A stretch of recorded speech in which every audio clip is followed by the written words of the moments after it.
Kimberly McLemore, and welcome to another episode of 360 and Me with Mimosas and Conversations, where we have conversations on some of our favorite and not so favorite topics. But today, I have a surprise for all of you. As you can see, I have a special guest sitting right next to me. Well, not really right next to me, but on the same screen, right? So, anyway, let's welcome him on. I'm excited that my special guest is Prince Nana, who is an author and the CEO of Mayfair Delivery Corporation. Hello, Nana. How are you, sir? I'm good, Kimberly. How are you? I'm doing great, Prince. It is such, I got to get used to, first of all, calling you Prince because every time, and then like you've heard me say this before, every time I hear the name Prince, I think about something else, and I'm sure everybody else is going to be like, what? Prince? What? Prince, who is this guy? Is he the Purple Rain? Exactly. Well, again, welcome to my show. I normally, for those followers who follow me and listen to my show, they normally see me by myself on the 360 and Me. But like I said, today we're doing something special, and I'm excited to have you on board. And we're going to talk a little bit about you. We're going to talk about your business. Um, I'm excited also to let everybody know that we are here locally in the area together, which is a good thing.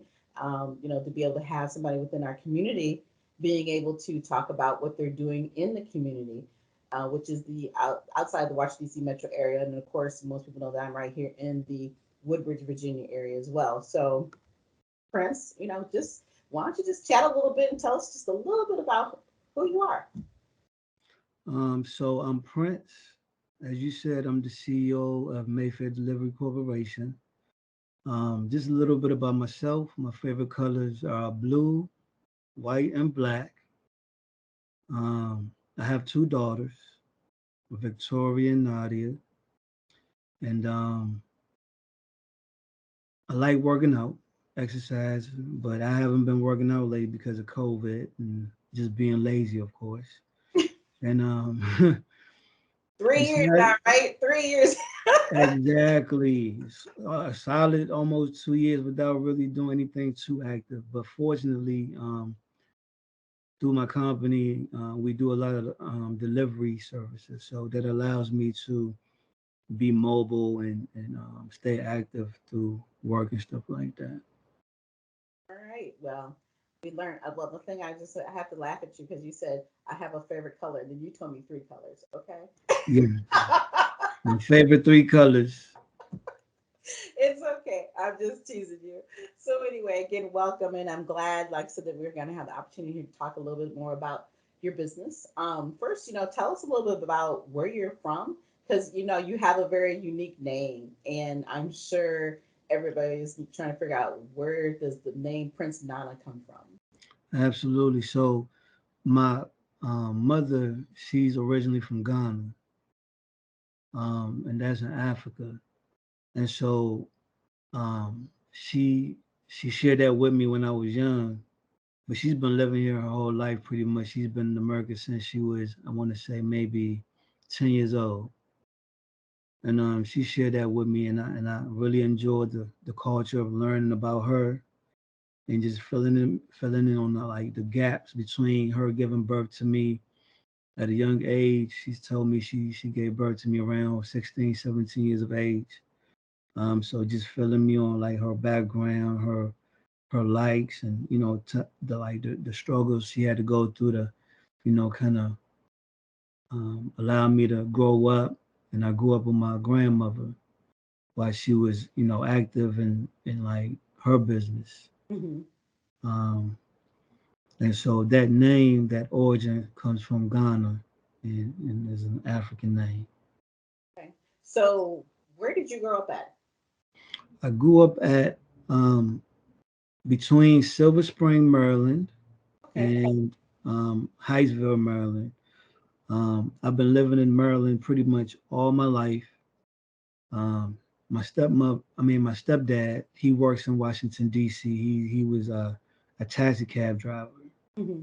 and so my mother, she was working at the Four Seasons in D.C. and they met. But meanwhile, I was still just living in Maryland with her and my Hmm. dad.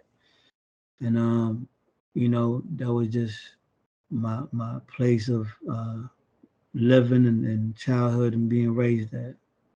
Okay, so you're basically originally, like I said, from the area, and so you went to school here, all that good stuff. So, how did you get involved in business, and what really interested you to get involved in business? So my reason, for getting into business was because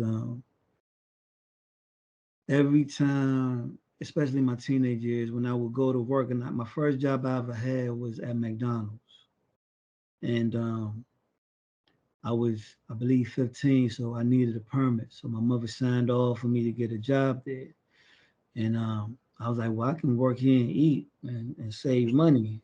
So that was my motivation. But while I was working there, I would read a sign that says McDonald's serving a billion people a day. Hmm. And while I was there through the training, of like, well, you got to learn to say, hey, man, I take your order and be polite and be full of customer service. So McDonald's was like my first real experience, hands-on face value with customers and customer service and what it meant to be of customer service. So learning, from my first job through McDonald's and my motivation every time I would look up the sign say is serving a billion people a day. I was like, man, this is great. If I can ever own one of these, Hmm. I'll be rich myself. Of course, I never owned a McDonald's, you Right, know, but right. just being an employee at McDonald's and just learning, and then my stepdad having his own cosmetic business prompted me to want to be an entrepreneur because I saw that, through having your own business, you're more able to earn a better income rather than being paid what your employer decides to pay you for. Hmm. So that was my reason. Yeah, and then, like you said, I like how you at such a young age understood the value of, oh, I can work here, but I can eat here, and then trying to understand the concept of a billion a day. That's almost unheard of in a business, Exactly. and for you to gravitate to that and realize that you can do something amazing by learning what it meant to be a good providing good customer service, knowing how to talk to people, understanding their products, realizing that all of this is a part of what makes them successful, and then you gravitated to that and moved that forward into understanding more about business, and then paying more attention to your stepdad about his business.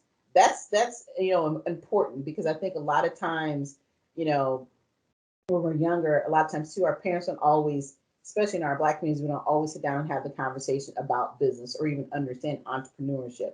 But you were also fortunate enough to be able to see that, but then to take the two entities and bring them together to realize that, you know what, if I have my own business, I can do more for myself and I can do more for others, because I'm learning this and I'm gravitating and realizing that nobody's going to know my worth more than I am, right? That is so true. So true. And just being an employer, I mean employee, sometimes it sucks because you have to wake up at certain hours that you might not feel like. But for the sake of, having money, maybe paying, at that time for me, maybe a phone bill, looking to purchase my first vehicle or car, so that was my motivation to keep going to work. And then I would see other people kind of get promoted, and I'm like, man, it would be nice, but I haven't really been here that long. So I knew I had to wait my turn, but sometimes the turn don't really come. Hmm. And so, you know, entrepreneurship was the only way that I could see me getting a fair chance at earning a good income and being paid, what I believe my time and my services should earn. Right, right. And you're right. And being in those type of environments, it's all about, waiting your turn, learning to get elevated, and then not everybody sees you though. No matter how much work that you may be putting in, not That's true. everybody can agree with what you may feel like that you have earned or think that you should be doing. So it's still an important lesson to learn, and it's okay that I think a lot of people don't even understand too with this conversation we're having, that not everybody's meant to be a business owner. So you still need to learn how to value what it is that you're doing, when you're on that job. And until you need to understand that how do you get to those next levels, if you're going to be on that job, because that you may not want to run a business, because as easy as we may make it sound, running a business is very difficult, because at the end of the day, you're everything, right? You're the one who has to, you're marketing. You're the one who's, worrying about your taxes. You're wondering, hey, how am I going to take care of these bills? If you have employees to pay, you got to realize you got to bring that money in to pay those employees. So there's all these different things that a lot of times that when we jump into business, you don't always really truly think about until you have to, because at the end of the day, we think in the beginning it's really about, I just want to be my own boss. I want to make as much money as I want to make. But you still have to deal with people in some way, shape, or form in order to get to where you want to get to, right? In business. And I'm sure that you can tell us some stories about what you have learned being in business. Absolutely. Business is definitely hard work. Whenever you start your own business, um, you're doing things that is considered back office type work, which you just described, the market and advertising, reaching out to potential vendors, clients, partners, doing your own taxes or paying someone, to be able to do that for you, making sure you have the right team or personnel to allow your business to grow. So yes, before I can highlight the benefits of what business having your own business does for you, I have to address exactly what you just asked me, that it is hard work. And um, I didn't really look at it as hard work personally for me, simply because I was already a hard worker. Hmm. And I was always the person looking for overtime. So, with that type of, I guess, energy and the willingness to work harder, me starting my own business, which requires the hard work and learning and what it means to even be in business. It just Hmm. motivated me. And at times I was discouraged. At times I felt lonely. At times, I just felt like, man, should I just give up and go back to working? Because what if it don't work? So you will have doubts. You will have challenges. There will be day when your vision is only just for your eyes to see and no one else. Exactly. And I'm that's gonna pretty stop you, much what it takes. Yes, ma'am. there for a second, because I love what you just said. That your vision is only for you sometimes to see. Correct. And that's the hardest thing sometimes as business owners, to get other people to realize, because we want to share sometimes, you want to really truly get it out there. You want people to understand what you're doing, why you're doing it, and it's exciting. But not everybody is going to be excited by what it is that you do and why you're doing what you're doing, right? So when you think about, like you just said, that it can be very lonely being at the top, being in business, and especially when people don't agree with what it is that you're trying to accomplish, it makes it somewhat difficult to feel like, oh my gosh, why am I doing this every day? What am I getting up for? But at the end of the day, you have to know you have your own purpose, right? And that's what you're fulfilling. And so, to hear this portion of your story, and for other people who are thinking, hey, I want to come into business, it's a lot of the other pieces. When I think of it as hard work, I don't think of it as hard, because not because you're not motivated. It's the fact that you have to keep churning. You have to constantly keep going. When we have those moments of, I don't want to do this anymore, people don't believe in what I'm trying to do, you're trying to convey this story, you want to get your customers in, you want to show them what you can bring to the table and what value that you have as a business, right? So that's when I think about hard work, that's what I think about as a business owner. That is the hardest part about being, opening up your door is easy.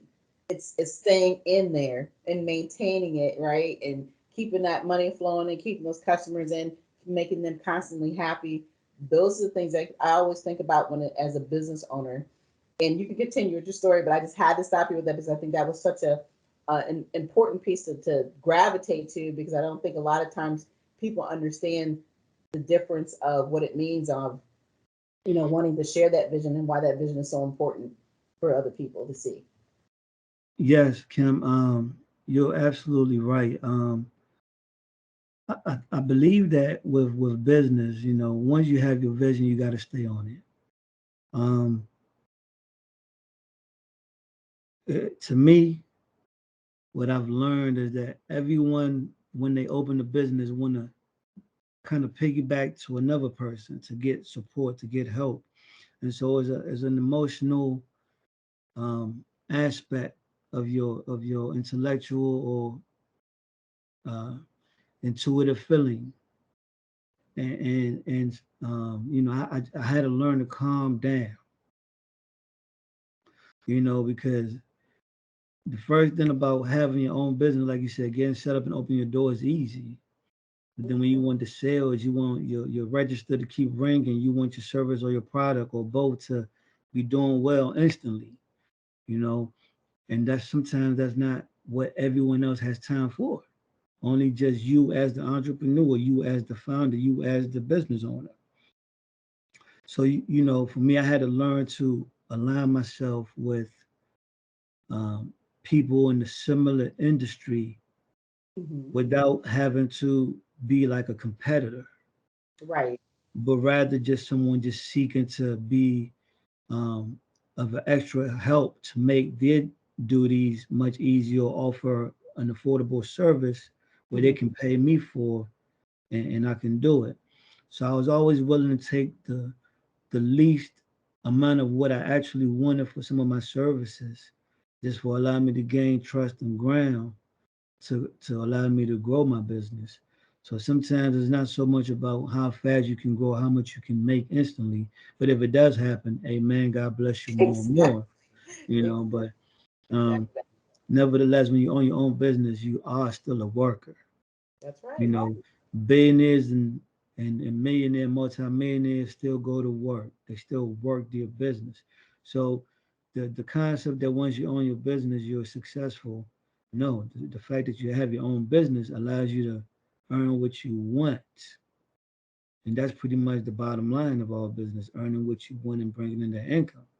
Right. You just Exactly. don't want to be under someone else's terms or roof or order. So that's pretty much what anyone who wants to own their own business is really saying, is that I don't want to follow your way of doing certain things. I have my own vision. And that's what we was talking about, the way the business owner sees it.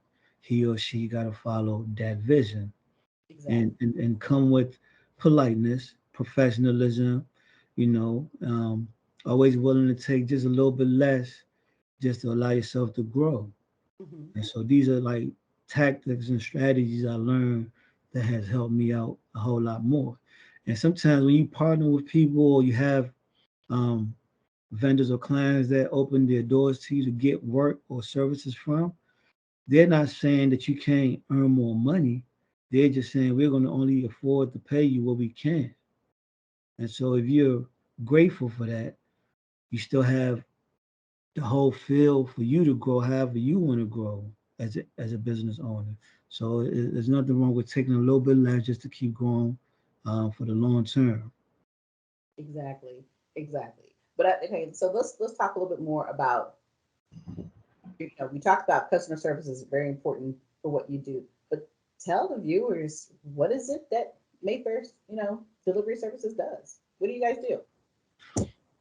So for us, we provide primarily dispatching or delivery services.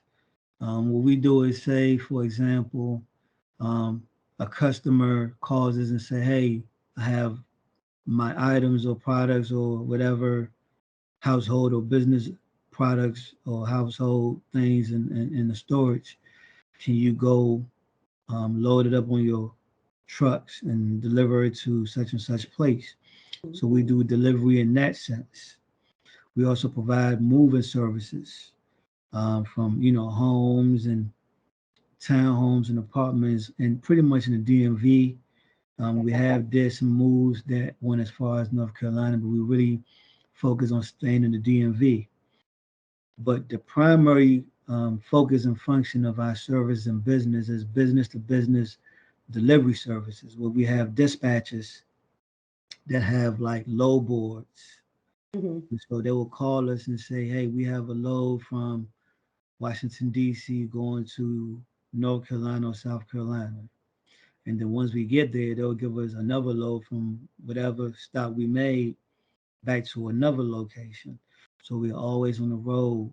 And some of these loads might be priced at anywhere from like 2,500 to 3 grand or more.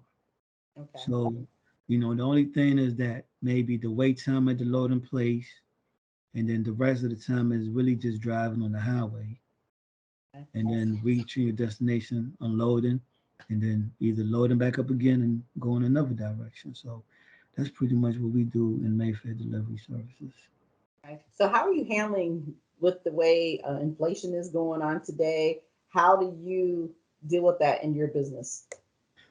Yeah, so in all business, big, small, medium sized, worldwide, global business, whenever these type of pandemics and inflation occurs, um, it affects the logistics or the movement of all business.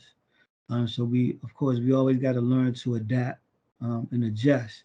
And so sometimes it might require us to, if we was charging maybe $50 for a service, we might go up an extra $5 or $10, because we got to meet the demand of what inflation is requiring from us. So that's how we adjust and demand to inflation and how we affect the economy collectively as a business and as a culture. So, and then of course, you talked about being having to adjust to the business. This we know we've been in a pandemic for more than 2 years. This is really going on the third year, even though things are starting to calm down. Talk about how that affected you in 2020. You weren't able to get on the road. Nobody was able to do anything. We were kind of shut down. What did you do differently in order to stay afloat in 2020? So this company actually was incorporated January 13th, 2020. Okay. And so we incorporated it and then the pandemic just struck. And from March going, I was just like, being the founder and the CEO.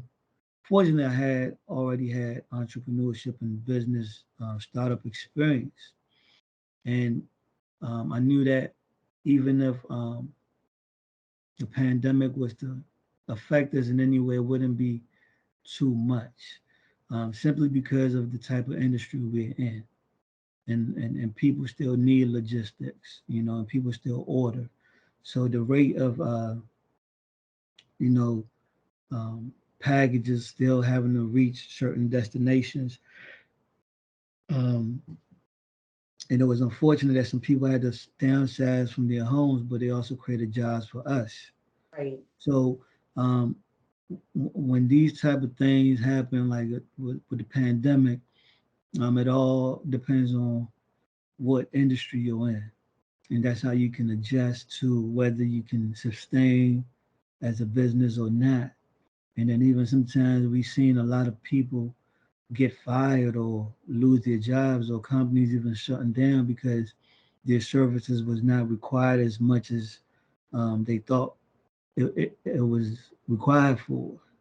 Um, so for us, we basically was dealing with times when things was very slow, and I was kind of scared as a business owner because I had just started the business. And I had high hopes that I'd just be flying high and buying more trucks and just running the road.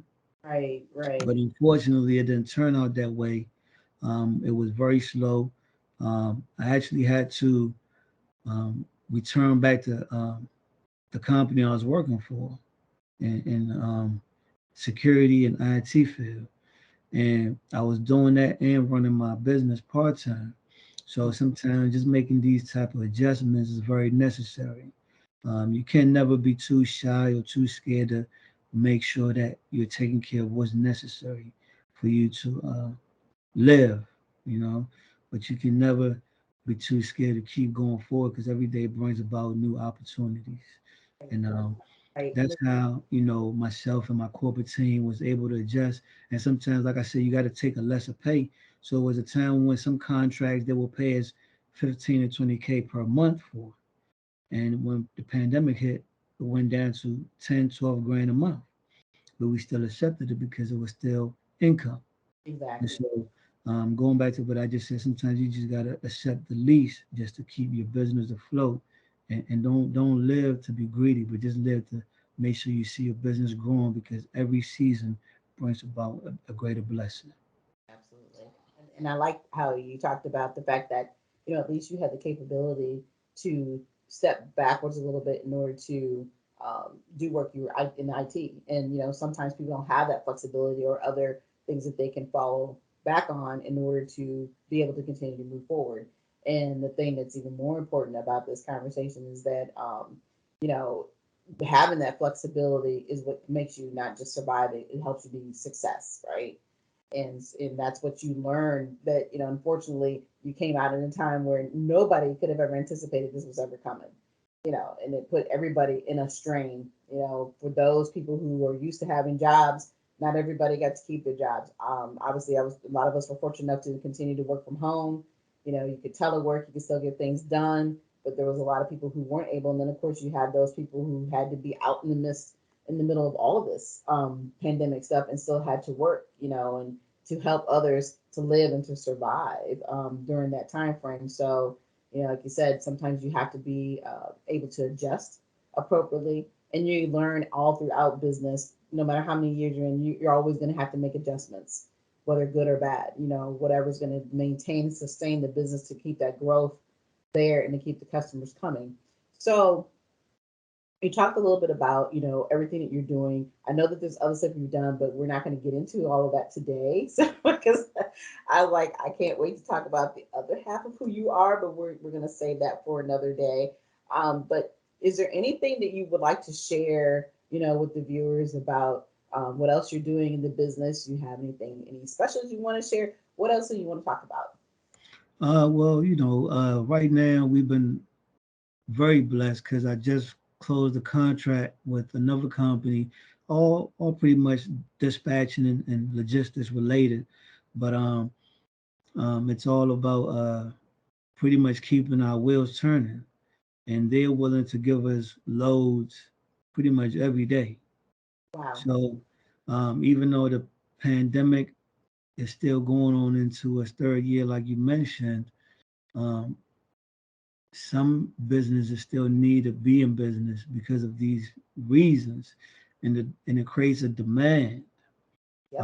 So I just want to say anyone who is still desiring to want to start a business, definitely don't hesitate, but pretty much take your time and consider certain factors like the pandemic, and are you ready to work for your own self as a business owner when no one else wants to, and then do you have the right connections with you know media outlets like yourself that will allow the voice of business owners to be heard, and share what their services are so they can get the help or new clients or new business deals they're looking for. So um, that's pretty much what I want to share, and just say entrepreneurship is definitely a blessing because if you're going to work pretty much until we all leave Earth, you may want to consider working for yourself and possibly leaving a legacy or and then something for your children or family or whomever you love that you feel like can benefit from your hard work. Absolutely. And so, since we're talking, you just mentioned kids, I just want to ask you very quickly: are your girls involved with your business at all? So of course they're not. My daughters are only 11. Um, they're not twins, by the way. I have two different baby mothers. It's But that was, okay. of course, when I was younger and just kind of in the world with myself. Okay. Um, but because I love them and their mothers are great, It just motivated me to step it up as a parent and as a young man, maturing to be able to, just have more income because I desire for them to have what they want, and then for me to learn about business and going through my ups and my downs and my discoveries, I will be able to enlighten them whether they want to be in the logistics industry or not. Just my experience can aid them and help them and guide them to do something they will enjoy or possibly, and I'm hopeful that they will excel at. Right. So Even though they're 11, they're never too young to learn about business. absolutely, absolutely.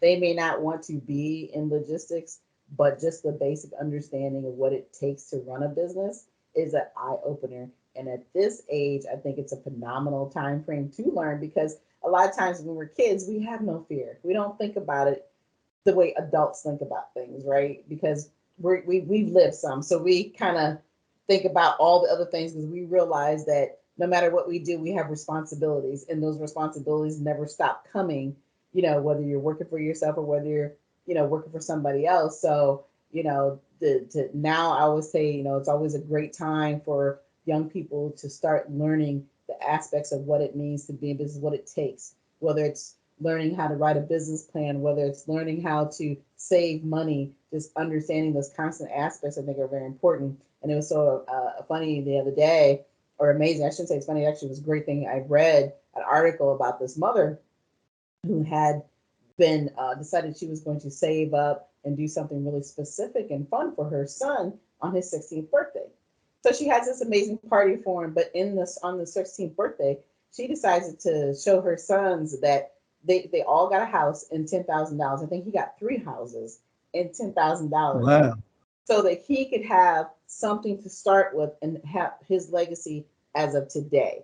I mean, it was the most incredible story I've never read. I was like, oh wow, not one house, but three. But three houses, And amen. then and gave him the cash, and he had this amazing birthday party with all of his friends. Now you talk about a gift. Now that is the type of gift that as parents that we all need to rethink. You know, now my son is grown, so his money's in a whole different perspective. But when he decides to have kids, this is the type of legacy, and this is the type of platform and direction that we all should be thinking about for our kids. And I mean it's great that we all want to have the fun stuff, or wear the nicest clothes or the sneakers or whatever the case may be. But to sit down and to have a mother to sit there and think, and she's a single mom, that she was going to provide homes as a gift at 16 in cash. Well, Mm. not a small amount of cash, but a large amount of cash. I just, like I said, I just thought it was the most incredible story. So I think sometimes that as parents, even though we may sometimes have that fear of learning and understanding, I think it's great that we still pass on at a very young age to our children how important it is our work ethics on top of the saving, on top of saying, hey, it's great to get education, but if you decide you still want to go to school, use what you're doing with the education and bring it and utilize it for your own self versus having to give all your talents to somebody else and allowing them to live their dreams, right? So it's definitely never too soon. So get your girls in their office and have them start helping you out. I would definitely do that. Go to work. Go to work. Put them to work. Yeah, I mean, what you said was inspiring. A single mother being able to purchase three homes and give 10 grand each. That is amazing. That's not the Bill Gates of our times, but to be financially sound to do that, that is so inspiring. And for all women and mothers, and me having two daughters, I believe, yes, that is the way. Like you said, don't give away all your God given talents and energy and skill away to someone else. Build that legacy, build that foundation, build that platform. So we definitely got to address more about entrepreneurship and business ownership. Um, I believe that is the wave for those who want to be um, wealthy and wealth, and not so much having that kind of money where maybe you're a multi-billionaire or millionaire, but just being able to purchase and buy what you desire without the need of a company that you work for, but you have your own that works for you.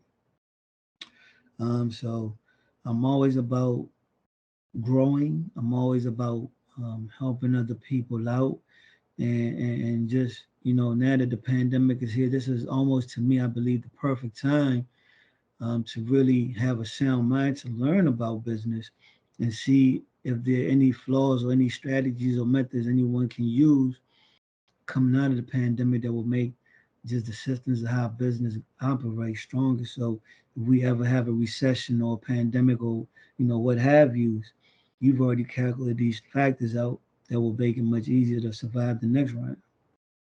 Yeah, the key thing is we don't always think about having a so-called backup plan, because when you're in business, you don't think about the fact that you're not going to be able to do business, right? But I think that what we've all gone through here in the last couple of years, if that didn't wake people up, I don't know what else is going to wake you up. I mean, I really don't.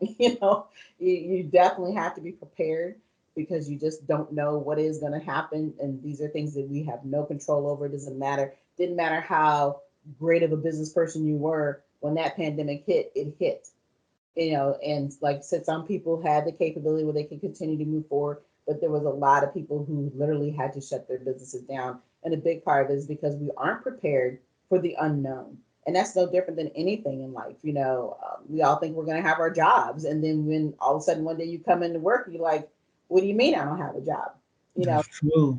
you just don't know. And have proven it over and over how many people don't sit down and think about how important it is to save a few dollars, save up a few months, because you just never know if you're going to have the capability of paying those same bills, because those bills never stop. Like I said, the responsibilities never go away. Nobody cares about your story. Nobody cares why you didn't can't pay the bill today, or what happened to you yesterday, or any of that, right? So this the reality that we all have to live in and face every day, no matter how great we may think we are, or what products or services that we may have, and know how no matter how good we do, what we do is great. We still have to do these things and be prepared.